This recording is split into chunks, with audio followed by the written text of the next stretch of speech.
Bismillahirrahmanirrahim. Deglution.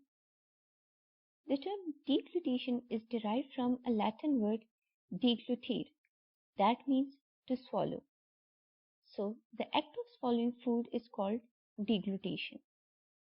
Deglutition centers are located in medulla oblongata and pons of the brain. This process is divided into three phases. The first phase is the buccal phase. This phase is voluntary in action.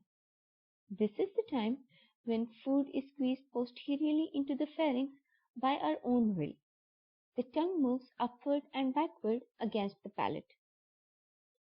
Before the food is swallowed, it is mechanically broken down by mastication and chemically by salivary enzymes.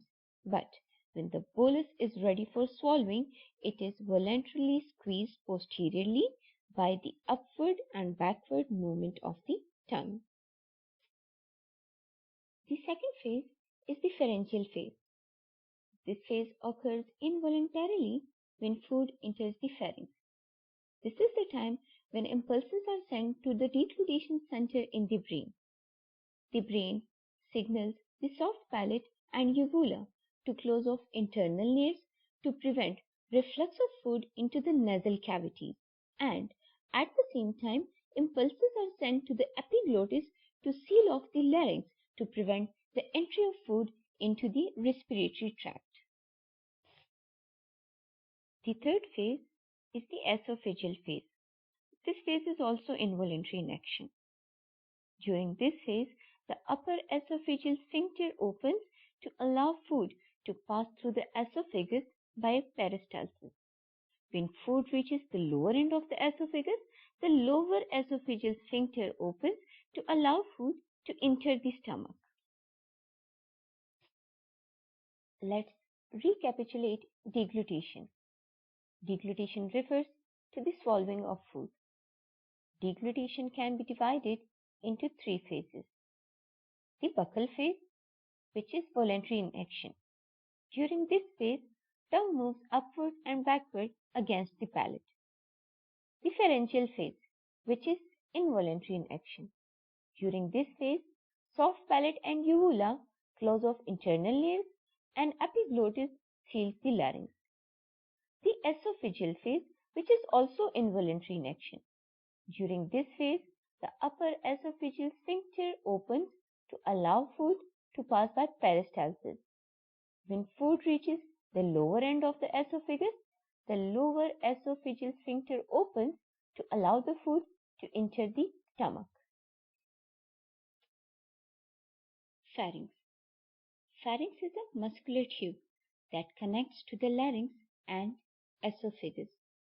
It is a common passageway for both digestive and respiratory tract. It is almost 12 to 15 cm in length.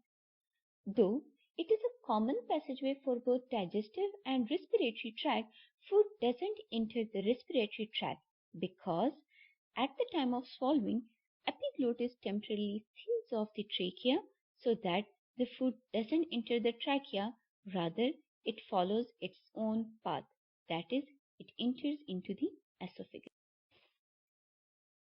Esophagus. Esophagus is a muscular tube which is 25 cm in length. When swallowing begins, smooth muscles in esophagus contract and propel the bolus to the stomach. Neither pharynx nor esophagus contribute to digestion. At the upper end, esophagus has the upper esophageal sphincter. Sphincter actually refers to a bundle of muscles that normally maintains constriction but relaxes when required. We have already studied that this sphincter allows the food to enter the esophagus. At the lower end, esophagus has the lower esophageal sphincter, which is also called the cardiac sphincter. At this sphincter, esophagus meets the stomach. When lower esophageal sphincter is closed, it prevents acid and stomach contents from traveling backward from the stomach. At this junction, numerous mucus glands are present to secrete mucus to protect against gastric juice reflex. Thanks for watching the video.